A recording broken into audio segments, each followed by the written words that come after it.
Oi, estou aqui. Quando tiver faltando uns 2 minutinhos, eu vou sair, tá? Pra Sim, eu entrar lá no outro. sem problemas. Eu acabei de ver que a gente está no mesmo grupo. Aham, Meu Deus. Se eu chegar atrasada, você já sabe por quê. Avisa tá as bom. irmãs. Pode deixar. Obrigada. Imagina.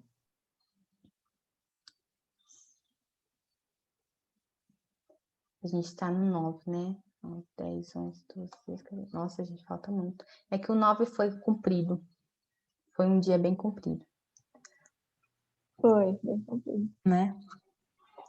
Mas é gostoso, a gente vai falando. E vocês falem, tá, gente? Pode falar, fica à vontade. Não deixe falando sozinha. Tá bom, pode deixar.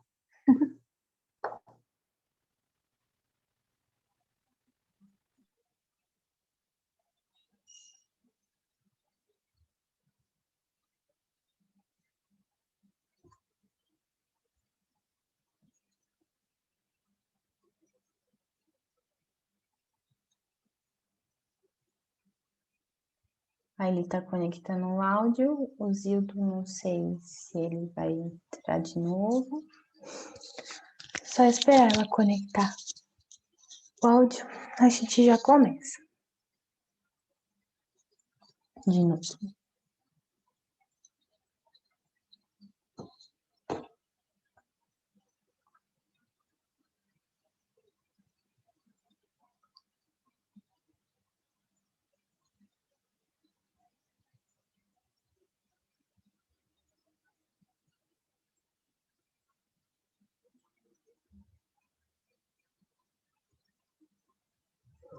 Podemos ir, Lili?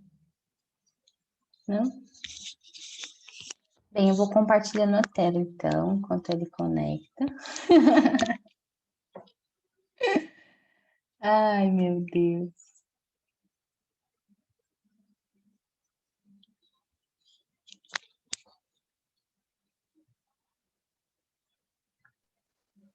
Agora foi, eu acho. Agora foi. Você que estava bloqueando, é? Eu não. Você tá livre. Você está livre. Vamos lá, então. Aqui, continuação do 9 ainda. Salmos 102. Aonde que eu tô? Em qual página? Eu me perdi agora. Ah, tá. Vamos lá. 102. Eu esqueci de colocar a página. Obedeçam a ele de coração alegre. Ou seja, a gente não pode obedecer, porque quando a gente obedece murmurando, a gente já está desobedecendo, porque já foi, né? A obediência. Então, a gente precisa obedecer de maneira alegre. É fácil? Óbvio que não. Às vezes, Deus nos pede algumas coisas que são muito grandes, muito além da nossa capacidade, que a gente fala, Deus, eu não vou conseguir, Senhor. Mas amém, vamos. Né? A gente precisa confiar que Ele está no controle, né? Que Ele está ali e, enfim, que a nossa vida é guiada por Ele. Qualquer ato de obediência é também um ato de adoração, ou seja, quando a gente obedece, a gente está adorando também, olha só que legal. Deus sorri quando o louvamos e damos graças continuamente, né?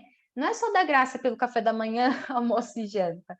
Dá graça a todo tempo, porque tudo a gente recebe pela graça de Deus. O ar que a gente respira, o trabalho que a gente tem ou não tem também, Deus sabe de todas as coisas. Tudo na nossa vida a gente precisa da graça, né? Pelos filhos, pelo esposo que tem ou que não tem, por tudo a gente precisa dar graças a Jesus. Louvamos a Deus pelo que Ele é e agradecemos a Ele pelo que Ele tem feito. Então, assim, louvamos a Ele pelo que Ele é. Então, por quem Ele é, nós louvamos. E nós somos gratos pelo que Ele faz. Quando trazemos deleite ao coração de Deus, nosso coração também se enche de alegria. Então, é uma alegria compartilhada, é uma alegria mútua, né? Quando a gente enche o coração de Deus de alegria, ele se alegra. E quando o coração dele está alegre, nós estamos sensíveis a essa alegria, nós também sentimos essa alegria em nós e através de nós. Página 84, vamos lá. Primeiro que eu grifei. A adoração também funciona assim. Apreciamos o que Deus tem feito por nós E então expressamos a Ele nossa satisfação.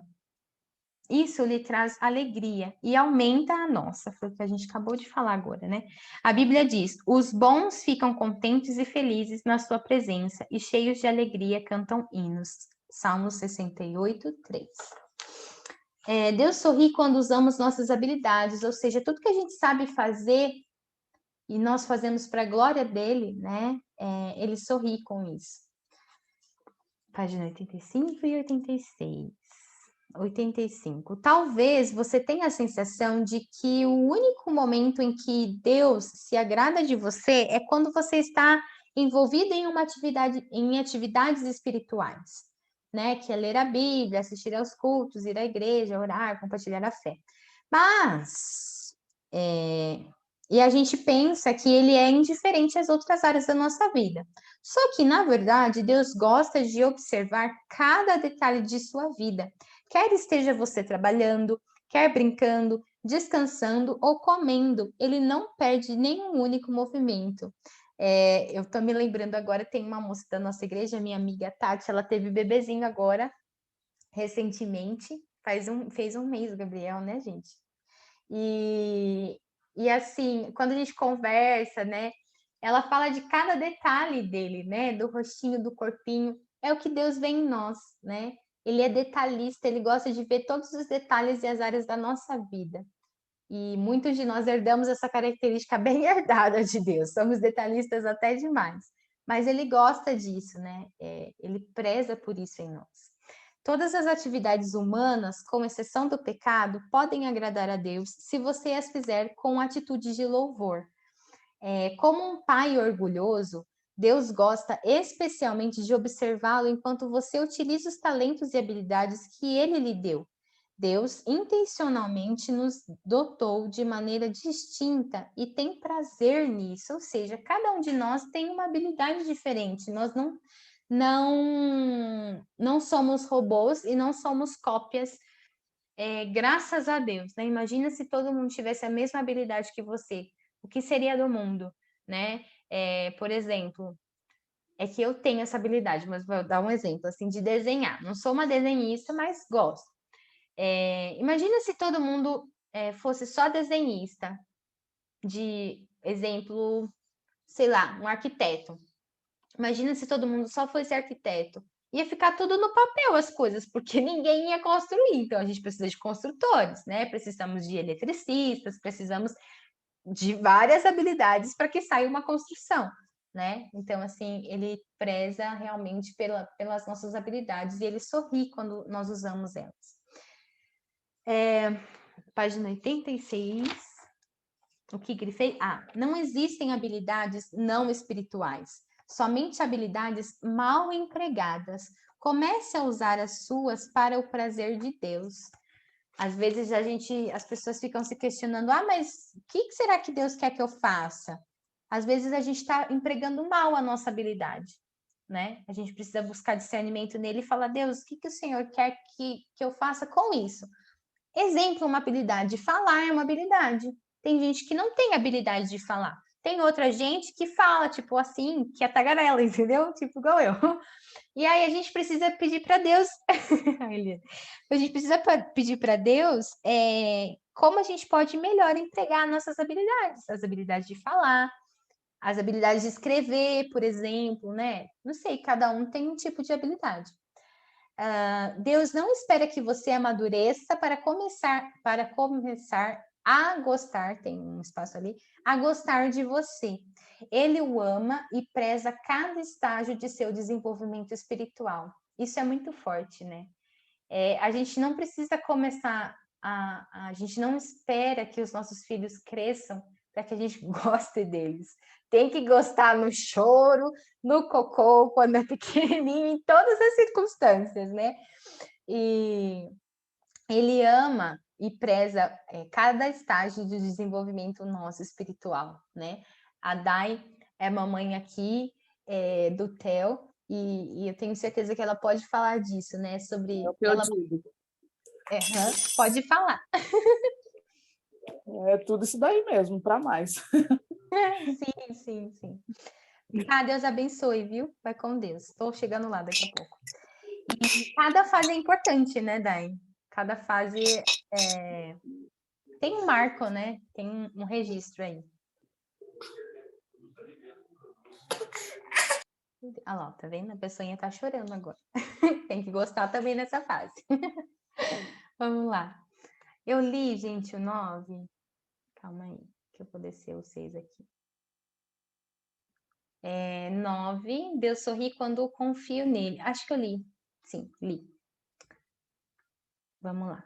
10. A essência da adoração. Então, esse foi o nome do dia, né? A essência da adoração. A essência da adoração está em render-se, ou seja, a gente precisa se render para adorar, né? É como gosto sempre de lembrar dessa analogia de um ladrão, né? Quando o ladrão chega, na hora você levanta a mão. Aquilo é um ato de rendição. Não tem o que você fazer. Tem gente que quer enfrentar, né? E acaba muitas vezes se dando mal. Mas você tá ali, tá rendido. Poxa, você não consegue fazer mais nada, né? E com Deus também é a mesma coisa. Eu me rendo, Jesus, né? Eu sei que a sua vontade é melhor, eu sei que os seus planos são melhores, então eu me rendo. Estou aqui. Na atual cultura, vamos ver, página 10. Na atual cultura competitiva, somos ensinados a nunca desistir, a jamais ceder. Logo, não ouvimos falar muito da rendição. Se vencer é tudo, render-se é inconcebível. Então, assim, a gente vive nessa cultura de competição, de que um tem que ser melhor que o outro, de que perder, que é isso, perder, é lucro, lucro, lucro, lucro. O capitalismo faz muito isso com a gente. E com Deus é totalmente ao contrário. A gente precisa perder para ganhar. A gente precisa render para que as coisas fluam na nossa vida, né? E aí eu coloquei aí uma observação, é uma ministração esse, Tudo ou Nada, é da Valéria Gonçalves. Gente, vale muito a pena assistir, quando vocês tiverem um tempinho, eu vou mandar também, tá? Eu falo que eu vou mandar as coisas, eu tenho que anotar, eu tô lembrando até agora, se eu esquecer, alguém me cobra. Que eu vou mandar a do Jesus e essa daí, do Tudo ou Nada. É muito forte, vale muito a pena vocês assistirem, porque colabora bastante, assim, nessa questão da rendição, da entrega, tá? 3 barreiras que impedem nossa total rendição a Deus: o nosso medo, o nosso orgulho e possíveis confusões que a gente possa ter, possa se envolver. Então, isso nos barra de nos rendermos totalmente a Deus. Posso confiar em Deus? Com absoluta certeza, porque se a gente não confiar em Deus, a gente não pode confiar em mais ninguém, né? Porque às vezes a gente não pode confiar nem em nós mesmos, né? Nem em nós mesmos. Nós não somos perfeitos, nós podemos falhar, nós podemos errar, nós podemos tantas coisas, né? Então, a única pessoa que é perfeita e que merece toda a nossa confiança é Deus. Contudo, não terá como confiar. Vamos ler do começo, senão vai ficar sem sentido. Posso confiar em Deus? A confiança é um ingrediente essencial para que você se renda. Você não irá se render a Deus a menos que confie nele. Então, isso serve para um relacionamento também. Você não vai se entregar a qualquer um, né? E vocês que já são casados aí, sem ter plena confiança do que você está fazendo, né? Porque é impossível. Contudo, não terá como confiar até que o conheça melhor, ou seja, para a gente confiar, a gente precisa conhecer, né? E aí volta a Oséias 6,6, conheçamos e prossigamos em conhecer ao Senhor, dia após dia. O medo impede que nos rendamos, mas o amor lança fora todo medo. E quem é o amor? Jesus Cristo é o amor. Ele dentro de nós, ele vai lançar fora todo medo. Quanto mais você se der conta de quanto Deus o ama, mais fácil será render-se. A adoração consiste exatamente em oferecer-se a Deus. A cruz, quando ele fala, né? Que Cristo, olhe para Cristo com os braços estendidos na cruz, dizendo: eis o tanto que eu o amo, prefiro morrer a viver sem você. Então, ele se entregou, assim, sem dúvida, sem questionar, sem nada. Ele simplesmente se entregou. Talvez ele tenha feito uma objeção ao pai, quando ele estava lá no Getsemane, que ele falou, nós vimos isso já, né? Pai, se possível, porque ali ele estava como homem, né? Como homem, ele foi totalmente homem, totalmente Deus, por isso que hoje ele pode interceder por nós, né? Eu não sei se eu disse isso também no outro, se eu disse, gente, várias vezes, vocês vão me ouvir falando várias vezes, que Deus é como uma lente pela qual Deus nos olha. Jesus é uma lente pela qual Deus nos olha. Porque, assim, quando Deus está pé da vida com a gente, Jesus fala, calma, calma, calma, calma, eu já passei por isso, eu sei o que é. Então, assim, a gente precisa olhar para a cruz como o maior ato de amor de Jesus por nós, de obediência, gente, quanto que ele teve que obedecer para que ele tivesse a recompensa que ele tem hoje, né, de estar ao lado do Pai. Admitindo nossas limitações, ou seja, a gente tem que saber, gente, do que a gente é capaz de fazer ou não. A gente precisa reconhecer isso, nessa constância de obediência e tudo mais, né? Coloquei aqui o nome do Tozer e vou ler a citação dele. Diz assim: o motivo pelo qual muitos ainda estão angustiados, buscando e progredindo lentamente é que ainda não chegaram ao fim em si mesmos, ainda tentamos mandar e meter o bedelho no trabalho que Deus realiza dentro de nós. Então, assim, quando a gente tenta meter o dedo no que é de Deus, gente, na responsabilidade que é de Deus, nunca rola, né? Nunca dá certo. O que significa rendição? Página 92. Render-se a Deus não é resignação passiva, fatalismo ou desculpa para a ociosidade. Não é resignar-se com a situação, significa exatamente o oposto, sacrificar a vida ou sofrer a fim de mudar o que precisa ser mudado. Deus frequentemente chama as pessoas chama pessoas que se entregam a ele para batalhar em seu nome. Render-se não é para covardes ou subservientes. De igual modo, não significa desistir do raciocínio lógico. Deus não desperdiça a mente que lhe concedeu. Deus não quer não quer ser servido por robôs. Ou seja, render é entregar sim, só que quando ele fala, né, que não é para ociosidade também. Tá na mão de Deus, não preciso fazer nada. Não, a gente também tem a nossa responsabilidade, a nossa parte nesse contexto, né? Página 93 e 94. Você sabe que já se rendeu a Deus quando depende dele para resolver as coisas. Então, quando você depende dele, você já sabe que está rendido. Em vez de insistir em manipular outras pessoas, forçar sua programação diária e controlar a situação, renuncie e deixe Deus trabalhar. Você não precisa estar sempre no controle. E que coisa que nós estamos aprendendo esse ano, né? Que a gente não precisa e a gente não tem o controle de todas as coisas na nossa vida. Né? E mais do que nunca, eu acredito que todos nós estamos sendo testados nisso. Que a gente não tem o controle, não tem. Por mais que a gente tente ter, a gente não tem o controle na nossa mão. Quem controla tudo é Deus, né? E assim, quando a gente fala assim, nós temos sim o poder de escolha, né? Nós temos a livre escolha, né? O livre arbítrio. Só que a gente vai ser responsável pelas consequências disso também, né? Então, é isso, assim, né? Página... Esses adendos eu gosto muito que ele coloca. O ato da rendição manifesta-se mais claramente na obediência e na confiança. Na 94, eu grifei aqui. Quem verdadeiramente se rende a Deus diz, Pai, se este problema, dor, doença ou circunstância é necessário para o cumprimento do teu propósito e para que a tua glória resplandeça em minha vida ou na vida de outra pessoa, por favor, não o afaste. Este nível de maturidade não é facilmente alcançado. Isso aqui, assim, mexeu muito comigo, porque às vezes a gente fica questionando a Deus, Deus, por que essa dor? Por que essa situação?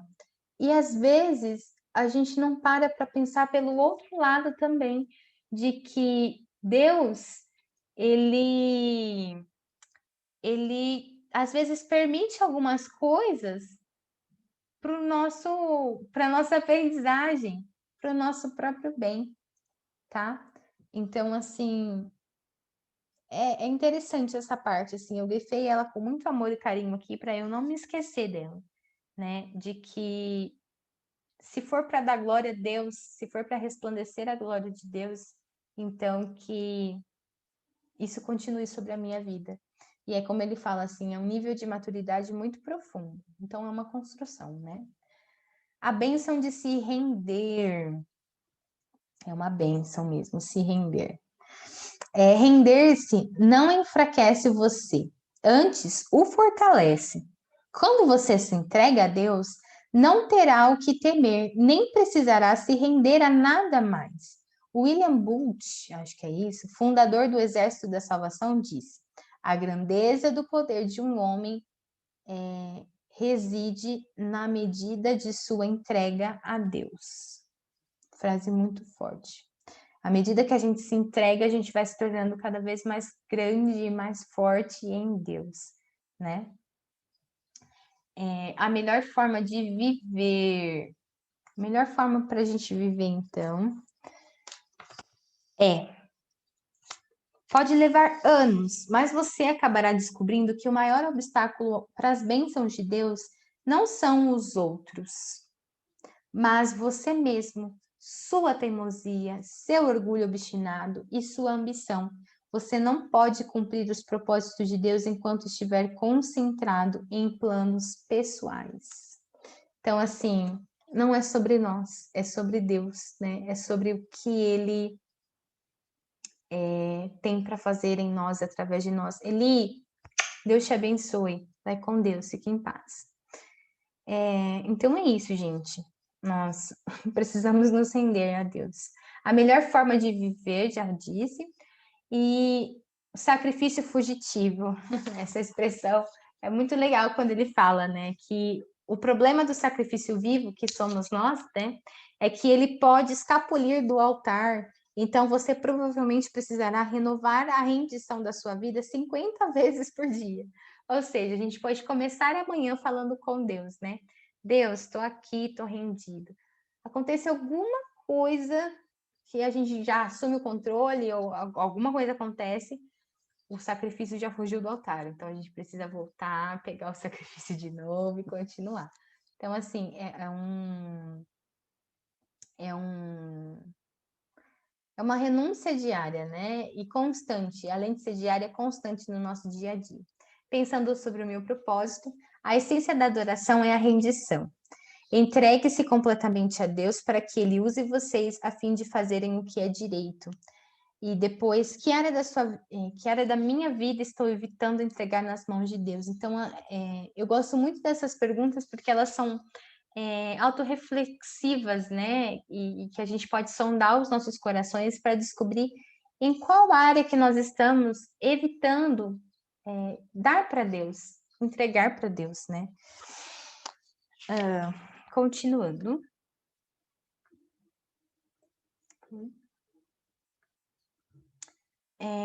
Dia 11, tornando-se amigo de Deus. Então, Deus quer ser seu melhor amigo, Ele quer ser o nosso melhor amigo, Ele quer ter sobre nós, assim, um relacionamento muito íntimo, intimista, né? Como de amigo mesmo. Não existem rituais, cerimônias ou religião, não existiam rituais, cerimônias ou religião, apenas um simples e terno relacionamento entre Deus e o casal que ele havia criado. Isso diz respeito a Adão e Eva, né? Não existia nada dessas parafernálias. só existia um relacionamento sincero entre o Criador e a criatura, né? E aí ele coloca a respeito de alguns personagens, né, que tiveram relacionamentos íntimos com ele. Moisés, Abraão, Davi, Jó, Enoque e Noé. Cada um deles tem uma história muito forte e muito marcante na Bíblia a respeito de se relacionar com Deus. E eles eram homens e mulheres, né, comuns como nós, né? A diferença era que eles se entregavam, eles se rendiam, né? Davi, poxa, quanto que Davi pecou, mas Deus o chamou de homem segundo o meu coração, né? Então, assim, é para a gente analisar mesmo, né? Nós somos, eu acredito que nós temos muito de Davi, né? Nós podemos ver pelos Salmos o quanto ele se queixa, ele lamenta ali, e é muito. Eu brinco que às vezes ele é. Como que fala, gente, quando ele é poli. Não é poli. Bipolar. Parece que ele é bipolar, Davi. Né? Porque ele começa o salmo de um jeito, depois ele vai para o meio, ele já está de outro jeito, e depois ele termina de outro jeito, né? Mas ele mostra muito realmente essa inconstância total do ser humano, né? Exemplo, montanhas e ponte, acesso, condução, véu. Tá, exemplo. Eu gosto muito desse exemplo sobre a questão do nosso acesso para nos relacionarmos com Deus. Imaginemos duas montanhas e em uma está Deus e na outra estamos nós. Então, Deus estava aqui, nós aqui éramos duas montanhas unidas, estávamos juntas. Só que aí chegou o pecado e destruiu tudo. E a destruição do pecado fez um rompimento, fez uma separação entre nós e Deus. Mas Deus queria muito se relacionar conosco. E nós também, porque a nossa alma foi feita para nos relacionarmos com Deus. Então, ele foi lá, eu vi o fone, ele foi lá e enviou Jesus, que é a ponte entre as duas montanhas, né? Para nós nos achegarmos até Deus, nós precisamos da ponte, que é Jesus Cristo, né? Então, esse foi a liberação do acesso, que nos conduz, né, até Jesus, até Deus. E assim, o véu foi rasgado, nós sabemos da importância que o véu tinha no Antigo Testamento, que separava ali o lugar de adoração, que só algumas pessoas podiam entrar naquele lugar. E assim, Deus, ele rompeu com isso através de Jesus. Então, hoje a gente tem livre acesso, e isso para a glória de Deus.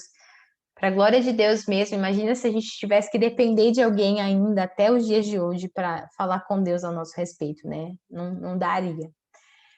Relacionamento com a Trindade, veja o nosso canal no YouTube, gente. O nosso encontro o primeiro encontro, na verdade, desse ano, foi a respeito da Trindade, o primeiro encontro do grupo de jovens. Então, se vocês quiserem, podem ir lá e assistir, está disponível, tá? O nosso encontro. E nós exploramos um pouquinho mais esse relacionamento que Deus quer ter conosco, né? Deus Pai, Filho e Espírito Santo. São três e são um. Como assim? Né? Vão lá no vídeo, explorem bastante. O nosso canal é novo, mas nós estamos aí para levar a glória de Deus através dele também, tá? Então, vou dar uma de youtuber. Se inscrevam e ativem o sininho das notificações para que vocês recebam, enfim, o conteúdo de lá que a gente for colocando. Página 101. Nossa, eu não estou lá ainda. Deus deseja muito que o conheçamos profundamente.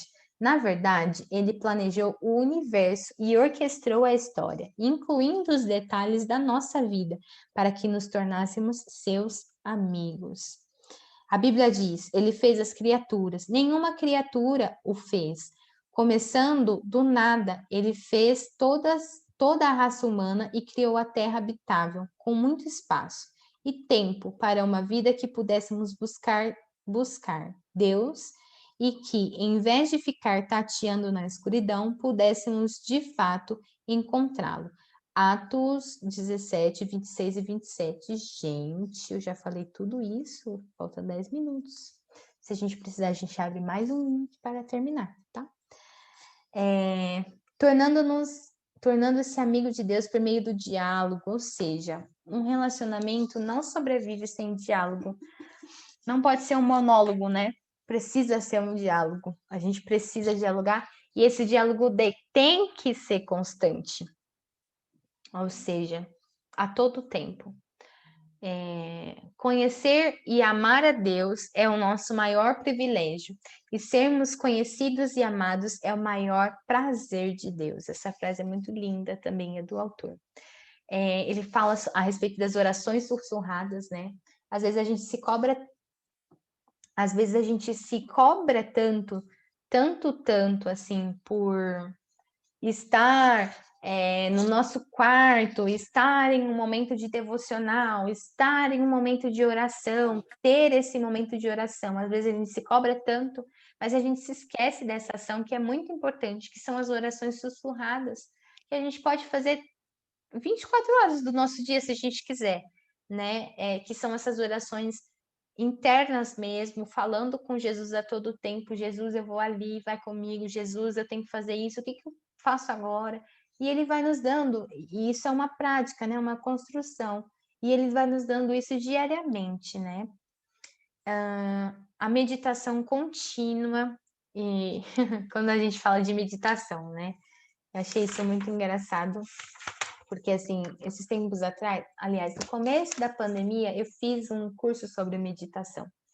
É fora da igreja, assim, né? Mas ele falou sobre o poder da meditação para o ser humano, né? E a gente sabe que isso já começou em Deus, assim, né? As pessoas só foram descobrindo depois, mas começou em Deus a questão do meditar, né? Lá no Jardim do Éden, eu acredito que já existisse essa questão da meditação, que era dessa reflexão mais profunda mesmo, né?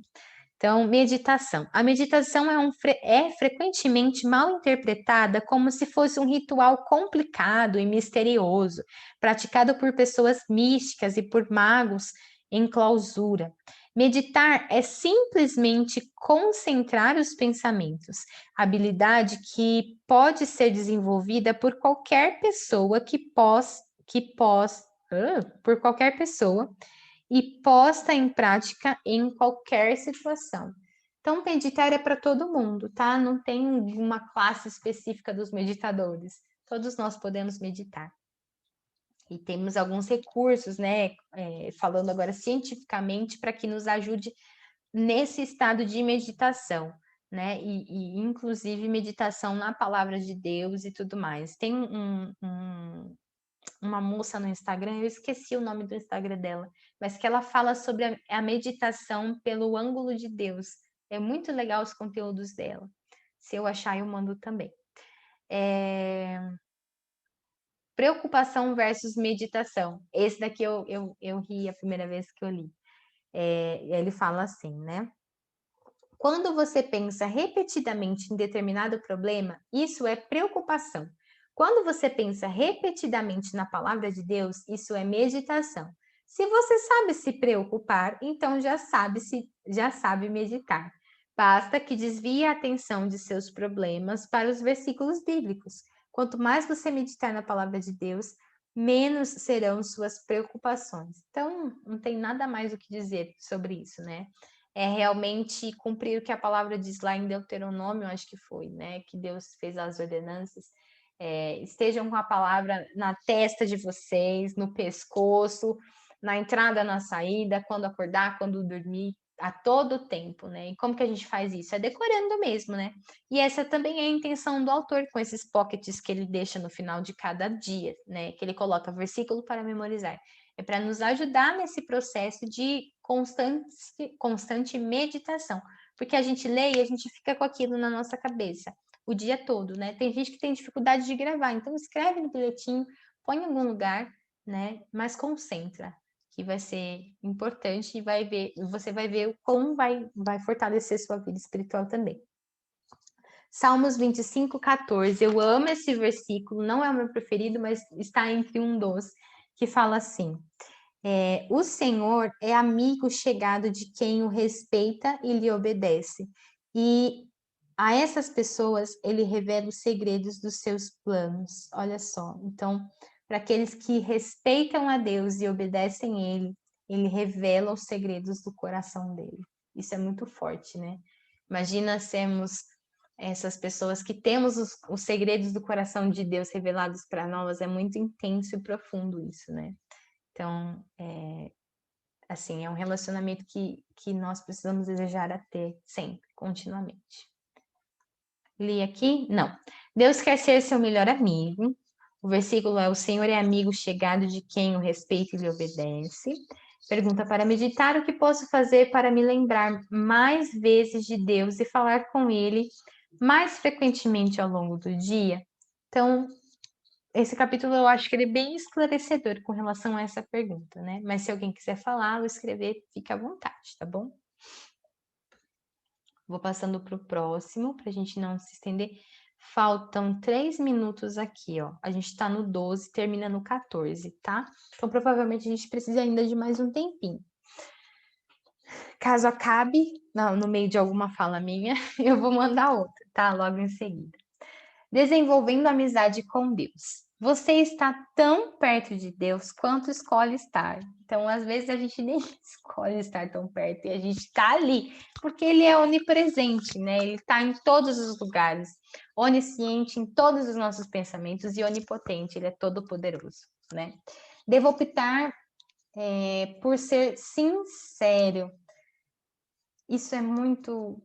Eu acho que a base de todo relacionamento é a sinceridade, né? É a franqueza de coração, sem se importar com o julgamento do outro. Por isso que a gente falou lá antes, e eu dei o exemplo, né? Quando a gente entrega a nossa vida, quando a gente se rende, é porque a gente confia, né? Então, isso anda todo mundo aí de mão dada. Página 108. Temos lá. Na Bíblia, os amigos de Deus são sinceros a respeito do que sentem, frequentemente reclamando, criticando, acusando e discutindo com o Criador. Deus, entretanto, não parece ficar aborrecido com a franqueza deles. Na verdade, até a incentiva. Deus não espera que você seja perfeito, mas insiste em que você seja absolutamente sincero. Então, assim, eu acredito que Deus deva rir bastante das nossas orações, às vezes, porque do tanto que a gente reclama, ou do tanto que a gente murmura, ou do tanto que a gente é meloso com Deus, e Ele sabe, Ele gosta de ouvir isso, gente. Ele nos fez para um relacionamento, né? Então, ele entende isso. Nós aqui, muitas das vezes, não entendemos. A moral de Moisés com Deus. Gente, essa versão aqui, quando ele coloca a M, que eu falo para vocês, é uma paráfrase da Bíblia, tá? No final do livro, tem todas as traduções que ele usa, a gente vai chegar lá e nesse dia eu vou mandar para vocês as fotos, né? Porque tem muitas que são inglesas, né? Ele é um pastor norte-americano, então ele tem muitas referências de lá.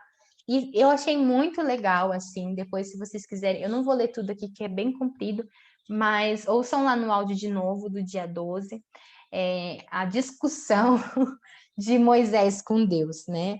E aí ele fala, se o Senhor não for com a gente agora, se o Senhor não assumir a liderança, cancela tudo, cancela essa parada, porque a gente não vai, né? A gente quer que você tome a frente. Então, é uma moral muito, muito legal que Moisés tem com Deus, que é construída nesse ambiente de intimidade, né, gente? Menos de 1 minuto, tá? Eu vou encerrar para não ficar cortada a minha fala, tá bom? Já mando outro.